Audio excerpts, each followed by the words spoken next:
거룩한 주의 주 앞에 나오신 모든 분들 환영하고 축복합니다. 오늘 비가 오는 가운데에서도 비가 내렸다 또 그쳤다 하는데요. 날씨가 또 춥고 또 비가 오는 중에도 주의를 기억하시고 주 앞에 나와 예배하시는 모든 분들을 축복합니다. 오늘 예배를 통하여서 여러분 마음속에 있는 모든 근심 걱정들이 다 사라지는 놀라운 회복이 있는 예배가 되시기를 다시 한번 주님의 이름으로 간절히 축원드립니다. 오늘 우리는 로마서 5장 말씀을 함께 봅니다. 이제 로마서 5장 말씀을 이번 이제 부활절 전주일 전까지는요, 저희가 지금 사순절 성경 읽기 같이 하고 있지 않습니까? 거기에 주일마다 말씀이 따로 정해져 있어요. 그래서 그 주일 말씀을 가지고 제가 말씀을 전합니다. 그래서 그렇게 기억하시면서 따라오시면 되겠습니다. 요즘에 제가 여러 가지 조금 준비를 하면서 읽고 있는 책들이 있습니다. 이제 두 명의 저자가 쓴 책들인데요. 하나는 이제 위르겐 몰트만이라는 신학자의 책이에요. 그 위르겐 몰트만이라는 사람은 이제 소망의 신학자, 희망의 신학자라고 불리우는 사람인데요. 그분이 쓴 책인 트리니티 인 더 킹덤이라는 책이 있습니다. 그 책하고 우리가 다들 잘 알고 저도 좋아하는 헨리 나우엔의 책이 이제 두 권 있는데요. 커뮤니티라는 책과 오픈 핸드라는 책을 제가 요즘에 좀 읽고 여러 가지 좀 정리하고 있는 가운데 있습니다. 그 책에서 공통적으로 이야기하는 부분이 있습니다. 그것은 무엇이냐 하면 하나님을 믿는 우리 각 사람들은 각자가 경험하는 하나님의 모습이 다 다르다라는 거예요. 예를 들면 하나님을 바라보는 시선들이 다들 다르기 때문에, 또한 하나님은 너무도 크신 분이시기 때문에 그 크신 하나님을 인간이라는 유한한 존재가 바라보고 평생에 경험하는 것은 하나님의 일부분일 수밖에 없다라는 거죠. 그렇다면 내가 알고 있는 하나님, 내가 갖고 있는 신앙관, 내가 평생 동안 경험하고 쌓아왔던 그 모든 하나님의 지식들은 하나의 일부분일 수 있다라는 것을 스스로가 알게 되는 거죠. 그것을 알게 되면 우리의 신앙의 시선이 훨씬 더 넓어지게 됩니다. 그리고 다른 사람들의 이야기를 경청하려는 노력들을 기울이게 돼요. 왜냐하면 그게 재밌거든요. 내가 가지고 있고 내가 알고 있고 경험한 하나님의 모습은 이렇게 되어 있는데, 그것 이상의 하나님을 알 수 있는 방법은 다른 사람이 경험한 하나님을 우리가 듣게 되었을 때 더 우리의 지경이 넓어질 수가 있게 되는 거죠. 그래서 그를 통해 우리는 하나님에 대해서 더 배워가고 더 알아가는 거예요. 저 역시도 그렇습니다. 목회자라는 사람이 혼자만 가지고 있는 신앙관, 내가 평생 동안 만나왔던 하나님의 모습만을 강단에서 선포한다면 그것은 편협적인 하나님의 모습밖에 전달해 드릴 수가 없을 것입니다. 그래서 목회자들이 늘 깨어서 책도 읽어야 하고, 또한 다른 목사님들의 이야기와 설교도 들어야 하는, 또한 성도님들의 간증, 즉 일반 성도님들의 간증도 잘 마음에 새기면서 들어야 하는 이유가 여기에 있죠. 그래서 우리 신앙인들은 날마다 무엇인가 탈피하면서 깨어지면서 성장하는 경험들을 해야 하나님에 대해서 점점 더 알아가고 그 속에서의 즐거움을 맛보게 된다는 사실입니다. 하지만 이것을 갖지 못하면 우리는 갇혀져 있는 신앙관을 갖게 되죠. 내가 가지고 있는 게 전부인 것처럼, 내가 알고 있는 게 모든 것인 것처럼, 그래서 내가 알고 있는 것과 다른 이야기를 하는 사람은 배척하거나 틀렸다라고 이야기하는 그러한 편협적인 신앙관을 가질 수밖에 없다라는 것입니다. 그런데 이 위르겐 몰트만의 트리니티 인 더 킹덤이라는 책에서는 무엇을 얘기하냐면요, 이 트리니티, 즉 삼위일체에 대해서 이야기하는 거예요. 그 삼위일체가 더 킹덤, 즉 하나님의 나라에서 어떻게 나타나느냐에 대한 이야기를 하는 거예요. 그 속에서 이야기하기를, 하나님은 때로는, 하나님은 어떤 분이십니까? 천지를 창조하시고 다스리시는 창조주 하나님이시죠. 그렇게 창조주 하나님의 모습으로서 우리에게 나타나는 경우도 있습니다. 또한 때로는 예수님과 같이 용서하시고 오래 참으시고 인내하시며 다른 이들의 이야기들을 경청하시고 사회적 약자, 아픔 있는 사람들을 찾아가셨던 용서의 예수님으로서 우리에게 다가오시는 경우도 있죠. 또한 성령처럼 성령님과 같이 우리의 삶을 온전한 길로 갈 수 있도록 인도하시고 올바른 걸 바라볼 수 있도록 혹은 내가 알지 못하는 것까지 기도하도록 나를 이끌어 주시는 분이 성령님이시죠. 이렇게 우리의 삶에 삼위일체 하나님께서 각각의 모습으로서 시시각각 우리에게 맞는 모습으로 나타나 주신다는 것입니다.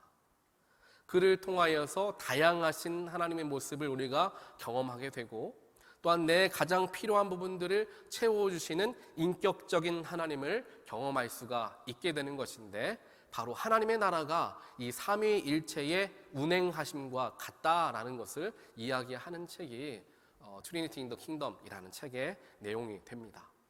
이처럼 우리는 각자가 하나님에 대한 생각과 마음이 다 다를 수밖에 없는 것이죠. 또 헨리 나우엔의 책들에서도 마찬가지입니다. 우리가 그렇게 편협적인 생각과 내 생각, 내 사고방식에 가두어져 있으면 그것은 당연한 이야기겠지만요, 온전한 건강한 공동체를 이룰 수가 없다라는 이야기를 하는 거예요. 그래서 오픈핸드 같은 책에서는 우리는 항상 무엇인가를 우리 손에 꽉 붙들고 놓지를 않는다는 거예요. 내 경험, 내 지식, 내가 가지고 있는 자존심, 수많은 것들을 내가 꽉 붙들고 있고 그거를 놓치면 내가 마치 죽을 것 같은 생각을 하게 만든다는 거죠. 내가 잡고 있는 것이요. 하지만 그것을 우리가 다 내려놓고 다 쏟아내는 훈련들을 하기 시작하면요, 더 많은 것을 감싸 안을 수 있는 사람으로 성장할 수 있다라는 이야기가 이제 오픈핸드라는 책에 나와 있는 내용입니다. 공동체도 마찬가지입니다. 공동체가 건강하게 하나님 안에서 성장하기 위해서 필요한 것이 두 개인데 바로 용서와 칭찬하는 것이죠. 축하하나, 셀러브레이션이니까 축하가 맞겠네요. 축하라는 거예요. 그래서 스스로가 먼저 자신을 용서하는 마음을 기르고 스스로를 용서할 줄 아는 사람이 다른 사람을 용서하게 되며 또한 그를 통하여 우리는 건강한 공동체를 이룰 수 있게 된다라는 것입니다. 현대 교회에 많은 어려움들과 상처들을 가진 교인들이 교회에 모이기 마련입니다. 그래서 교회를 갈 때 무엇인가를 목표하고 무엇인가를 바라는 마음으로 교회를 가게 됩니다. 그래서 좋은 말로 교회를 고르기 위해서 결정하기 위해서 여러 교회를 이제 돌아본다라고 이야기할 수 있지만요. 또 그 이야기는 결국 내가 생각하는 교회란 이런 거다라는 그런 나만의 교회가 있다는 것이죠. 하지만 그 속에서 우리는 우리의 내면과 우리의 중심을 살펴볼 수 있어야 합니다. 내가 진정으로 원하는 교회는 무엇인가? 하나님이 원하시는 교회는 무엇인가를 생각해 볼 수 있어야 하는 것이죠. 이와 같이 모든 각자가 가지고 있는 생각과 교회는 이래야 돼, 하나님의 모습과 교회가 나아가야 할 방향은 이래야 돼 라는 모든 사람들의 생각은 다 다를 수밖에 없다라는 거죠. 하지만 그것을 나만의 생각만을 옹호하는 것이 아니라 다른 사람들의 이야기도 경청하고 나아갈 때 나를 용서할 줄 아는 사람이 다른 사람을 용서하는 것과 같이 내가 먼저 내 스스로를 돌보고 그와 연결되어져서 내 주변에까지 그 영향력을 미치는 삶이 되어질 때 우리 교회가, 신앙 공동체가 건강해질 수 있음을 이야기를 하는 것입니다. 그리고 이 셀러브레이션 같은 경우에는 우리가 보통 어떤 축하할 일이 있으면 생일을 축하한다, 승진을 축하한다, 무엇인가 딱 일어난 일에 대한 축하를 하지 않습니까? 그런데 거기에서 한 걸음 더 나아가서 그 사람의 존재 자체를 축하할 수 있어야 된다는 거예요. 어떤 그 사람이 행한 일, 어떤 그 사람이 성취한 일을 축하하는 게 아니라 그것을 해낸 사람, 그 사람 자체를 축하하는 훈련들이 교회 안에서 이루어지게 되었을 때 무엇인가 일어나는 일들, 행한 일들 이러한 것에 마음을 맞추는 것이 아니라 사람 자체에, 즉 교우 자체에 맞추기 때문에 훨씬 더 건강한 교회 공동체가 될 수 있음을 이야기를 한다는 거예요. 제가 오늘 이 책들에 대한 이야기들을 하는 이유가 있습니다. 바로 그것이 오늘 로마서 5장 우리가 함께 읽은 말씀의 핵심이 되기 때문입니다. 즉 우리는 다들 연약한 부분을 가지고 있고 한계를 가지며 살아가는 사람들이다 라는 것을 우리는 늘상 기억해야 합니다. 사순절에서 강조하는 부분이 바로 그렇지 않습니까? 우리는 먼지에서 와서 흙으로 와서 흙으로 없어지는 존재들이다. 인간의 유한성을 다시 한번 생각해 나아가는 과정의 길들이 사순절에 우리가 묵상하고 훈련하는 일들이 아닙니까? 이것을 온전하게 이해할 줄 알고 마음에 담아낼 줄 아는 사람은 세상을 바라보는 시선이 달라진다라는 말씀을 몇 주 전에 함께 나누었습니다. 오늘도 바로 그와 같은 이야기를 하나님께서 우리에게 허락해 주시는데요. 로마서 5장 말씀은 기독교 신학의 굉장히 큰 핵심이 되는 말씀입니다. 즉 인간이 구원받게 되는 그 구원론에 대한 이야기를 하고 있는데, 그 구원을 받을 수 있는 방법, 구원은 어떻게 이루어지게 되는가에 대한 가장 중요한 기준 혹은 방법이 기록되어 있는 거예요. 오늘 5장 1절에서는 이야기합니다. 우리는 믿음으로 의롭다 하심을 받았다라고 이야기합니다. 의롭다라는 것은 무엇인가? 선한 일을 행하는 사람 보고 우리는 의인이다라고 이야기하지 않습니까? 나라를 구한 의인, 3.1절을 얼마 지나지 않았지만 독립한 투사들을 우리는 의인이다라고 이야기하기도 하죠. 세상에서 선한 일들을 하며 평생을 그 선한 가치를 가지고 살아가는 사람들을 우리는 의롭다라고 이야기를 합니다. 하지만 하나님 안에서 의로움은 이것과는 다소 다른 의미를 가지고 있습니다. 하나님은 분명하게 성경 곳곳을 통하여서 인간은 스스로 절대로 의로워질 수 없음을 이야기하시죠. 하나님 기준 안에서 의롭다라는 것은 내 안에 죄악된 것들, 죄악된 생각들, 죄의 씨앗들, 그 모든 것이 없는 상태를 두고 의롭다라고 표현을 하는데요. 인간 중에 그 누구도 그와 같은 마음을 품을 수는 없다라는 것입니다. 의로워지기 위해서 날마다 훈련하고 노력할 수는 있지만 인간의 힘으로 의로워지는 것은 결코 불가능한 일이다라고 성경은 분명하게 먼저 이제 못을 박고 시작하는 것입니다. 그러면서 우리가 하나님께서 말씀하시는 의로움을 이룰 수 있는 방법은 단 하나인데 바로 그것이 오늘 5장 1절에 나와 있는 믿음이다라는 것이죠. 믿음으로 말미암아 우리는 의롭다 하심을 받았다라고 표현합니다. 심지어 의롭게 되었다도 아니에요. 의롭게 하심을 받았다라고 하는 거예요. 무엇인가를 의롭다 하는 그 칭호를 내가 받은 거예요. 그래서 이걸 보고 우리가 칭의라고 이야기하는데요. 의롭다고 칭함을 받게 된 거예요. 의로운 게 아니에요. 의롭다라는 명패를 우리가 받은 거죠. 믿음으로 말미암아 우리는 의롭다 한다라는 그 말을 받게 된 사람들이다라는 이야기를 합니다. 의로움을 받게 되는 것이 결국엔 구원의 길이기 때문에 그 구원을 이룰 수 있는 방법은 믿음밖에 없음을 이야기하는 거예요.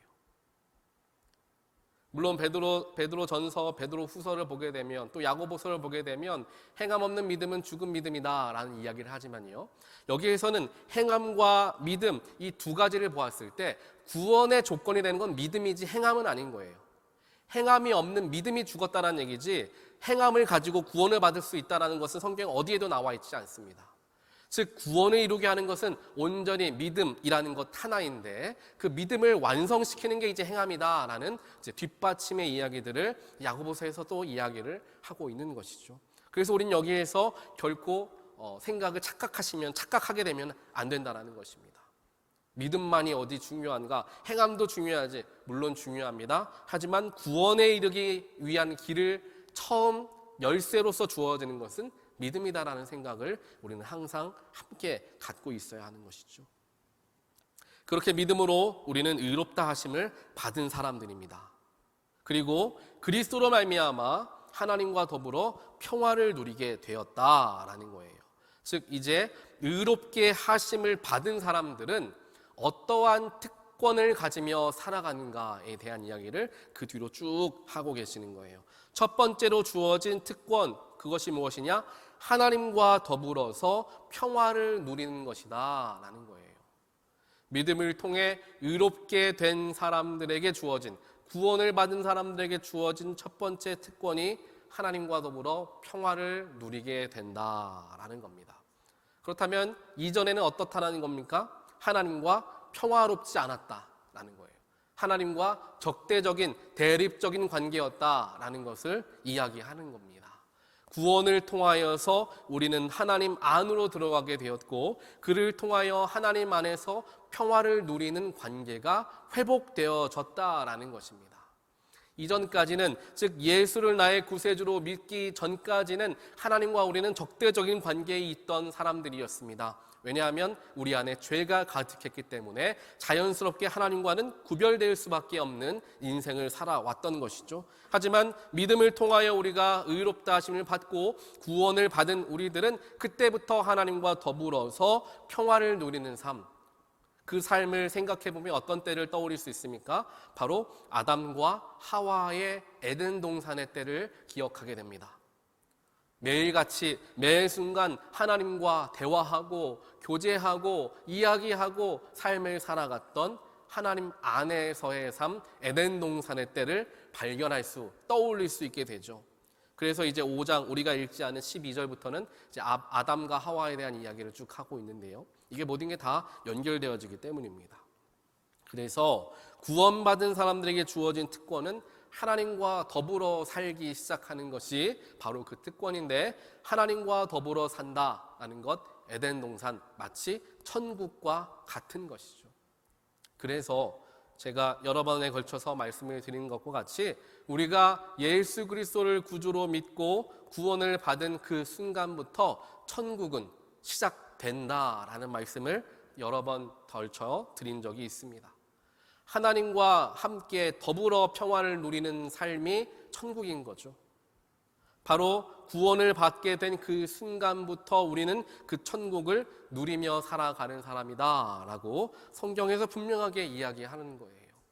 신학자들이 이야기하는 수많은 것들이 그냥 자기들이 머리로 생각하고 나서 발표하는 게 아니라 모든 게 성경적인 근거를 가지고 있는 거죠.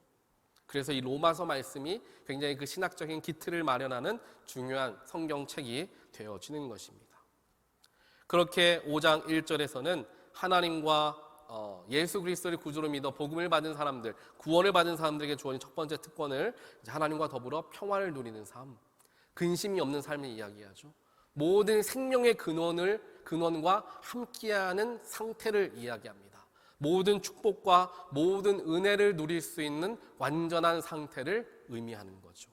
그 상태에 우리는 놓여지게 된 거예요. 그 특권을 얻게 되었다는 거죠. 하지만 우리가 쉽게 그것을 잊고 살아갑니다. 예수를 그리스도로 믿는 것과 내 삶에 하나님과 동행하는 삶을 살아가는 것과 큰 차이가 있다라고 생각하는 경우가 많습니다. 하나님과 일상을 동행하는 삶은 수많은 노력과 교회도 열심히 다니고 성경도 열심히 공부하고 열심히 기도해야 이룰 수 있는 정말 신앙의 깊은 지경이다라고 생각하는 경우가 굉장히 많죠. 하지만 절대 그렇지 않다는 거예요. 오늘 말씀에 분명하게 이야기하죠. 내가 예수가 나의 구주로 믿어지는 순간, 예수가 나 때문에 십자가 지셨다라는 것, 또한 그 지신 십자가에서 죽음을 당하시고 생명을 얻고 다시 부활하시는 것이 나를 위한 하나님의, 또한 예수 그리스도의 사랑의 확증이었다는 것을 믿게 되는 그 순간 나의 삶은 천국 안으로 들어가지게 됨을 우리는 늘 기억해야 한다는 겁니다. 이거를 세상적인 것들이, 또한 세상의 사탄 마귀들이 우리의 마음을 빼앗죠. 그리스도를 믿는 것은 믿는 것이고 삶은 지혜롭게 살아야 하지.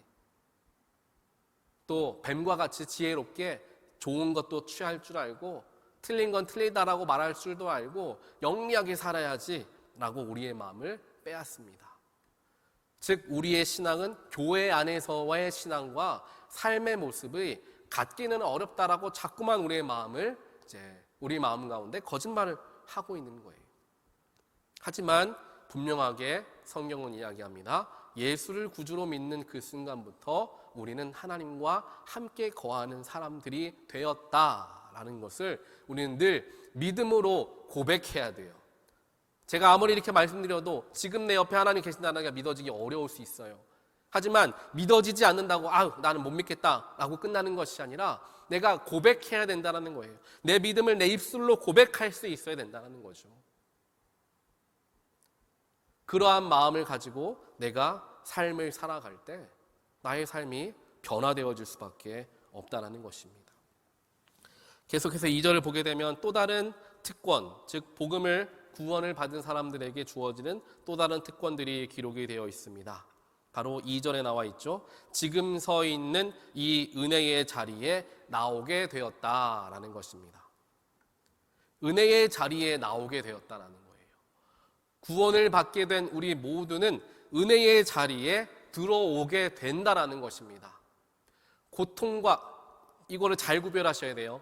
예수님을 믿는 순간 내 삶의 모든 문제, 모든 어려움 다 사라지고 건강하게 물질의 축복도 받고 자녀들의 축복도 받는 놀라운 일들이 일어나게 된다라고 착각하면 안 된다는 것입니다.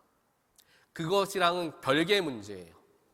왜냐하면 예수 그리스도로 말미암아 구원받은 우리에게 주어지는 축복은 뭐라고 했습니까? 하나님 안에 거하는 거라고 말씀을 드렸죠. 그리고 은혜의 자리 안에 들어가는 것이다 라는 말씀을 드렸습니다. 은혜의 자리에 있는 사람, 하나님과 동행하는 사람은 근심과 걱정이 없는 사람이에요. 문제가 없는 사람이 아니라 근심 걱정이 없는 사람이다 라고 생각을 해야 하는 것입니다. 어린 아이들의 가족이 저희도 아이들을 키우면서 살아가고 있지 않습니까? 저희 아이들이 5살, 7살인데 그 아이들이 부모님에게 어떠한 문제가 있는지 아이들이 알고 근심하고 있겠습니까? 경제적으로 어떠한 어려움이 있는지, 건강에 어떤 문제가 있는지 그 어린 아이들이 걱정하면서 근심하면서 부모를 대신해서 근심하면서 아이들이 자라겠습니까? 아니죠. 부모님 그늘 아래서, 부모님 사랑 안에서 아이들은 사랑받고 축복받으며 자라나는 것입니다. 하나님과의 우리와의 관계도 마찬가지입니다. 하나님을 믿는다고 해서 문제가 그 순간 사라지고 내 삶이 평탄하게 되어진다는 것을 보장받는 게 하나님 믿는 게 아니에요. 하나님 믿는다는 것은 그 수많은 어려움과 문제가 있을지라도 내가 요동하지 않게 되는 상태, 그것이 우리에게 주어진 가장 큰 축복임을 우리는 늘 기억하며 살아가야 하는 것입니다. 그러니까 은혜의 자리가 되는 거예요. 이 은혜의 자리 그 앞부분에 더 중요한 말씀이 있는데요. 지금 서 있는 이라고 표현합니다. 여러분들이 있는 바로 이 자리가 은혜의 자리라는 것을 반드시 기억하고 믿으시는 모든 분들 되시기를 주님의 이름으로 간절히 축원드립니다. 내 마음에 들고 혹은 내 마음에 들지 않고 가정도 마찬가지예요. 내 마음에 쏙 들어서 이 자리가 은혜의 자리가 되고 내 마음에 쏙 들지 않으니까 불편하고 힘드니까 은혜의 자리가 되지 않는다라는 것이 아닙니다. 하나님 은혜 가운데 하나님의 사랑 가운데 구원을 받은 우리에게 주어진 특권은 우리가 가는 모든 자리들이 은혜의 자리가 되어진다라는 거예요. 이 놀라운 축복을 우리에게 허락하여 주셨는데 우리는 자꾸만 이거를 놓쳐버리고 잃어버린 채 살아간다라는 거죠. 얼마나 놀라운 자리입니까? 내가 서 있는 이 자리가 은혜의 자리가 되는 거예요. 내가 밖을 나가면 그 자리가 은혜가 되고요. 내가 또 다른 곳에 가면 그 자리가 은혜의 자리가 되어지는 거예요. 얼마나 놀라운 축복입니까? 그러나 자꾸만 사탄은 이것을 우리의 마음 가운데서 뺏어가는 거죠. 너에게 이런 문제도 있고 저런 문제도 있는데 그래도 네가 참 감사하냐? 그래도 네가 참 행복하다고 말할 수 있느냐? 우리 마음은 자꾸만 뒤 흔들어 놓는다는 것입니다. 갈피를 잡지 못하게 흔들어 놓는 것, 사탄이 하는 게 뭐라고 했습니까? 우리의 마음을 요동하게 하는 것, 흔들게 하는 것, 혼란스럽게 하는 게 사탄이 하는 일이고요.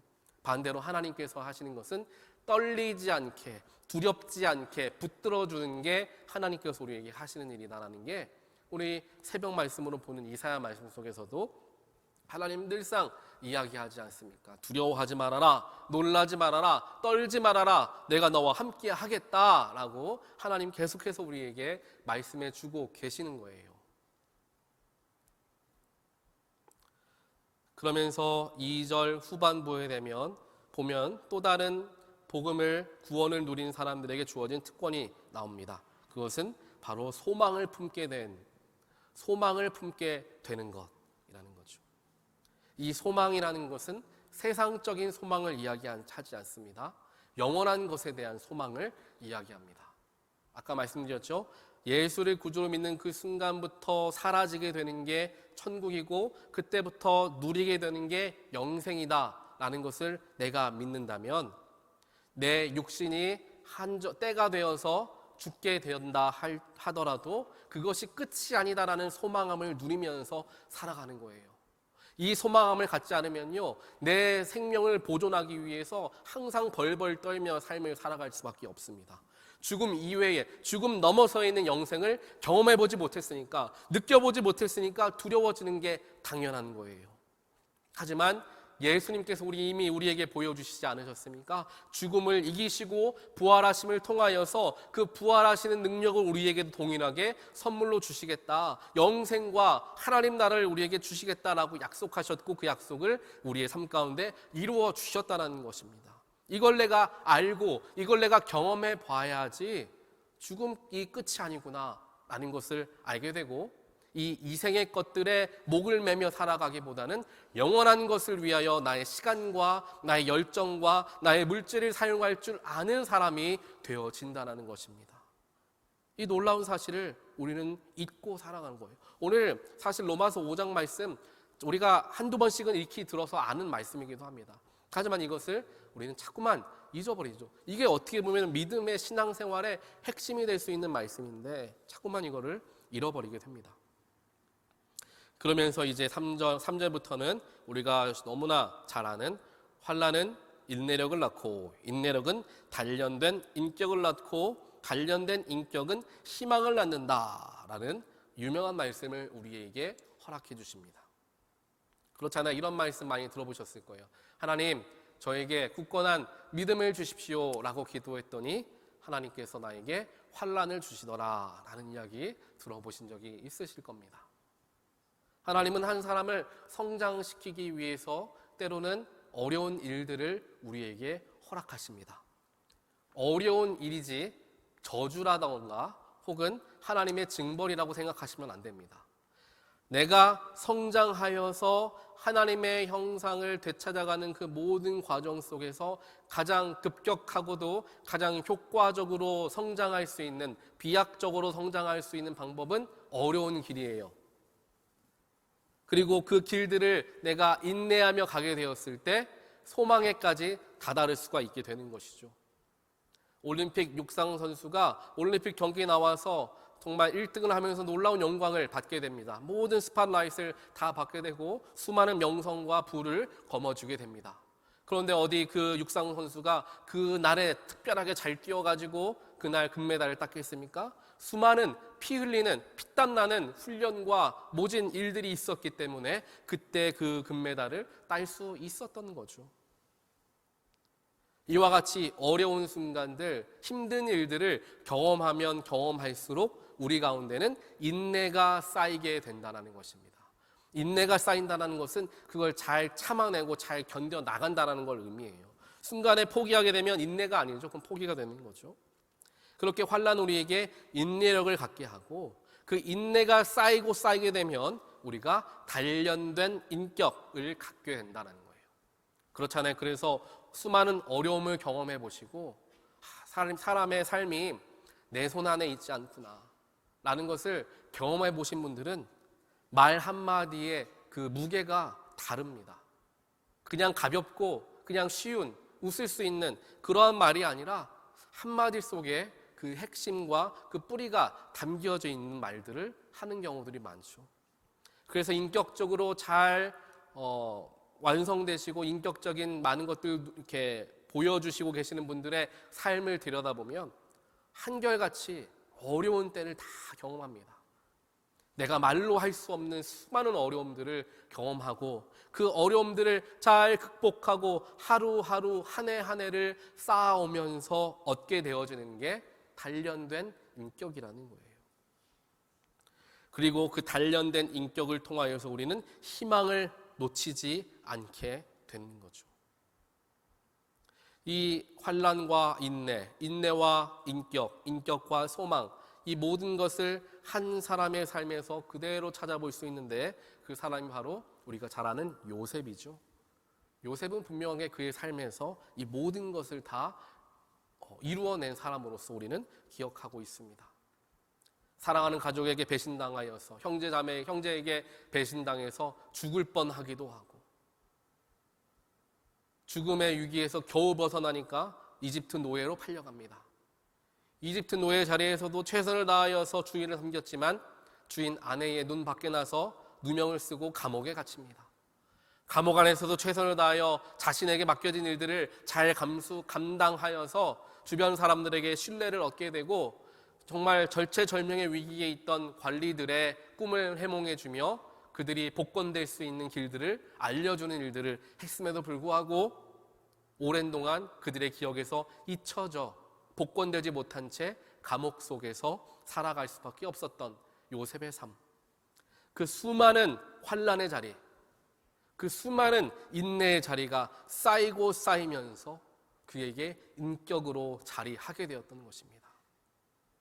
그 인격으로 자리하게 되니까 하나님께서 지정하시고 정말 하나님께서 정하신 그 때가 되었을 때 요셉은 한 나라의 총리 대신이 되고 그 속에서 이스라엘이라는 자손들을, 하나님의 백성들을 구원하는 일에 쓰임받게 되는 놀라운 일을 하게 되는 인물로 요셉은 우리에게 기억되고 있습니다.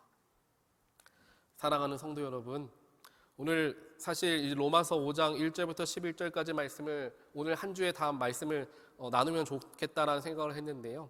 이걸 한 번에 나누기는 조금 어려울 것 같습니다. 로마서가 좀 그렇습니다. 한 절 한 절이 조금 여러 가지 이야기들이 있기 때문에요. 오늘 여기까지 이제 마무리하고 마치도록 하겠습니다. 우리에게 하나님께서 주신 놀라우신 선물을 결코 잊어서는 안 됩니다. 예수 그리스도가 주신 축복은 그냥 우리가 이야기하는 인간적인 축복과는 차원이 다른 놀라운 축복임을 우리는 기억해야 합니다. 예수를 내가 한번 믿었으니까 나는 그리스도인이다, 그래서 교회 다니고 이제 죽으면 천국 간다, 단순하게 생각할 것이 아니라는 거예요. 예수를 믿는 순간부터 우리의 삶은 완전히 달라진 삶이 되어진다는 걸 우리는 항상 기억해야 한다는 것입니다. 예수를 믿게 되고 예수가 나의 구주라는 것을 알게 되는 순간부터 우리는 영혼의 길에 들어서게 되는 것이고 하나님과 거하는 놀라운 축복을 받게 되는 것이며, 하나님과 거하는 삶이 되니까 내가 어디를 가든 그 자리가 은혜의 자리가 되는 축복을 받은 여러분들이라는 것을 결코 잊지 마시기를 간절히 축원드립니다. 여러분들은 은혜의 통로이고 축복의 통로들이십니다. 이걸 기억하시고 내가 어디를 가던 결코 주눅들지 말고 담대함으로 나아가시길 바라고요. 하나님이 나와 함께 하시니 내가 하나님과 함께하는 그 축복을 가지고 이 사람들에게 나누는 삶을 살아야 되겠다. 이 사람들에게도 내가 그 사랑을 전하고 예수의 용서를 전하며 하나님의 놀라우신 은혜를 전하는 삶을 살아야 되겠다 라는 마음을 가지고 하루하루를 살아갈 때 그것이야말로 진짜 천국이고 그것이야말로 세상 무엇보다 가장 큰 축복이요 은혜임을 기억하며 우리가 이제 내일부터 월요일부터 한 주간을 살아갈 때 지난주와는 조금 다른 한 주, 나는 하나님과 함께하는 사람이다. 나는 영적인 뜨거운 자존감을 가지고 세상을 변화시켜 나가는 모든 분들 되시기를 주님의 이름으로 간절히 축원드립니다. 우리 같이 기도하겠습니다. 사랑의 하나님 감사합니다. 오늘 로마서 5장 말씀을 통하여서 우리에게 주신 하나님의 예수 그리스도라는 축복과 은혜는 정말 너무도 크시고 놀라우신 은혜임을 다시 한번 묵상하고 깨우치게 됩니다. 우리가 가는 걸음걸음이 은혜의 자리가 됨을 저희들 기억하게 하시고 내가 걷는 모든 땅과 모든 걸음들이 하나님의 나라가 선포되어지는 놀라운 길들이 되어짐을 저희들 경험할 수 있도록 주여 축복하여 주시옵소서. 주님 분명히 말씀하시고 약속하십니다. 주님이 나와 함께 하시며 평화를 누리게 하셨음을 늘 기억하며 내 옆에는 지금도 하나님이 함께 하신다.